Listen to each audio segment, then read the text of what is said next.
Assalamualaikum warahmatullahi wabarakatuh. Sederek sedaya ingkang kula mulyakaken, ing dalem ulang tahun kelahiranipun sederek Aditya ingkang kaping 16, langkung rumiyin monggo kula lan panjenengan sedaya ngucapaken rasa syukur dumateng ngersanipun Allah Subhanahu wa taala ingkang sampun maringi nikmat arupi sehat lan badan sehingga wekdal ingkang kebahagiaan niki saged rawuh lan kempal wonten mriki panggenan. Kelawan boten wonten alangan setunggalipun menapa-menapa. Mugia rawuh kula lan panjenengan sedaya niki dipun bales kalian Allah Subhanahu wa taala arupi balesan ingkang sae. Amin ya rabbal alamin. Shalawat lan salam mugia tetep dipun paringaken Nabi kita Muhammad sallallahu alaihi wasallam.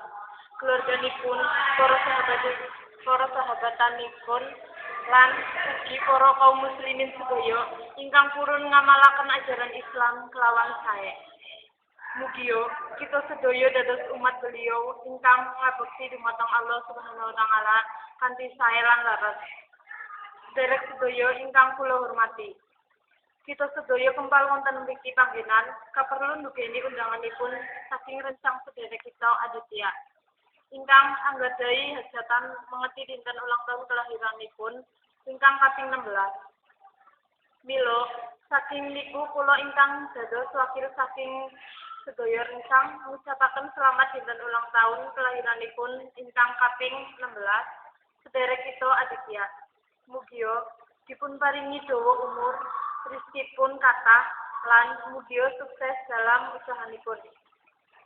Kula dados wakil saking sedaya rencang nyuwun agenge pangapunten bilih salami niki wonten lelampahan ugi wincantenan ingkang lepat lan boten nyacakti ing manah sederek Aditya. Saniki umur sederek Aditya sampun 16 tahun lan umur niki sampun boten dipun menehi lare-lare malih lan kita sedaya sumerep boten mbok pilih umur kula lan panjenengan sedaya niki saben taun niku tambah. Niki dipun hitung kalian ilmu pasti. Menawi menurut agama kita saben taun utawi gantosipun taun niku berartos maringi pitedah dumateng umur kita sedaya kirang lan langkung malih perak kalian pejah utawi mati. Lan sedaya menungso boten sumerap kapan pejahipun keranten dipun rahasiakno kalian Allah Subhanahu wa taala.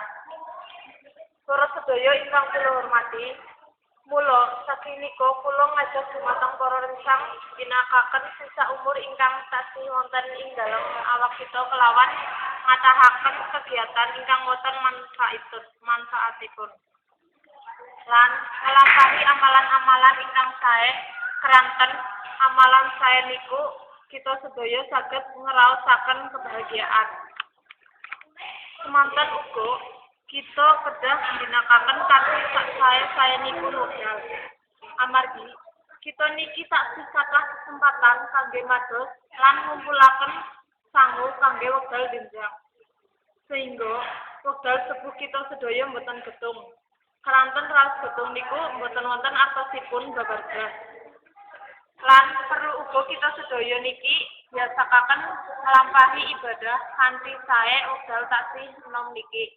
Mumpung sehat, kita ginakaken sak sae-saenipun. Wassalamualaikum warahmatullahi wabarakatuh.